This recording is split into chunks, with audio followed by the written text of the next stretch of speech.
Hello everybody and welcome to my video about the squat.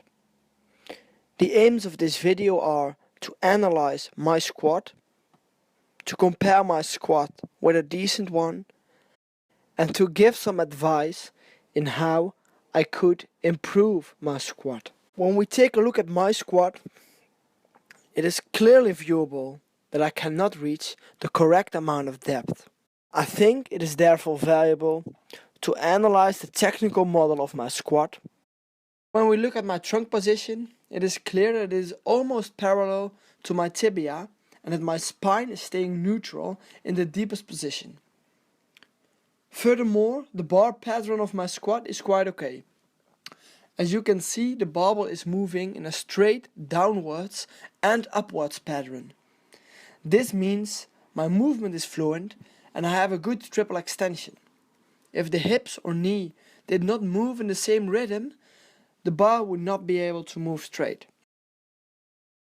A bigger issue in my squat is the direction of movement. As you can see in this photo, my buttocks is moving backwards instead of downwards.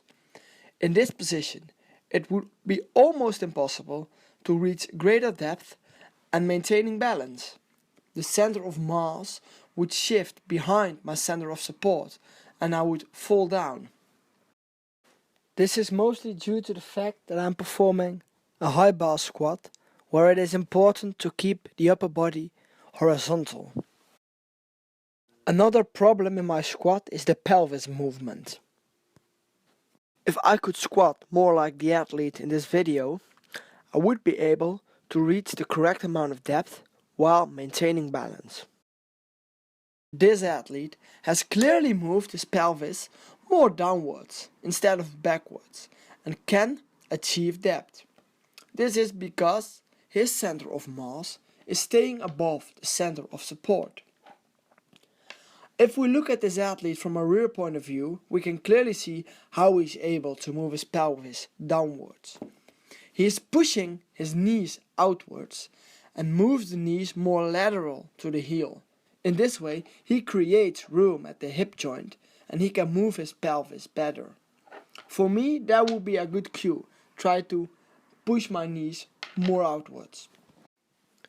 Another flaw in my squatting technique is the foot position, especially the foot position in the right leg.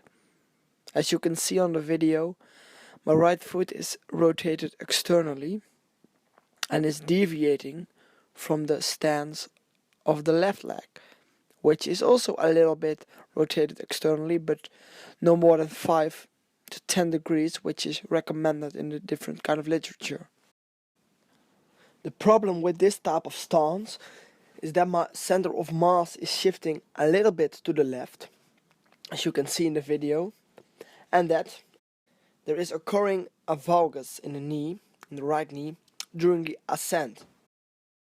The reason for this type of stance is a lack of mobility in the hip joint. As you can see, I do not have the ability to externally rotate the hip properly. There are some corrective exercises I could use to improve my squatting depth. I could use a low bar squat, because in a low bar squat I'm able to shift my trunk more horizontal and therefore allowing the center of mass to stay above the center of support in the deeper position. Another option would be to do a front squat. In the front squat, the weight is placed in front of the body, so in the lower position it is easier to keep the center of mass above the center of support. I should also work on external rotation in the hip, and therefore need exercises that stimulate lateral stability and forcing the knee to push itself more outwards and therefore force external rotation at the hip joint. So in this video we have discussed the technical model of the squat and looked at the deviations in technique in my squat. We have looked at the trunk to tibia ratio, the position of the spine, the bar pattern, the depth, the pelvis movement, the knee movement, and where the center of mass should be placed. Finally, I gave some advice to improve the errors that are occurring in my squat.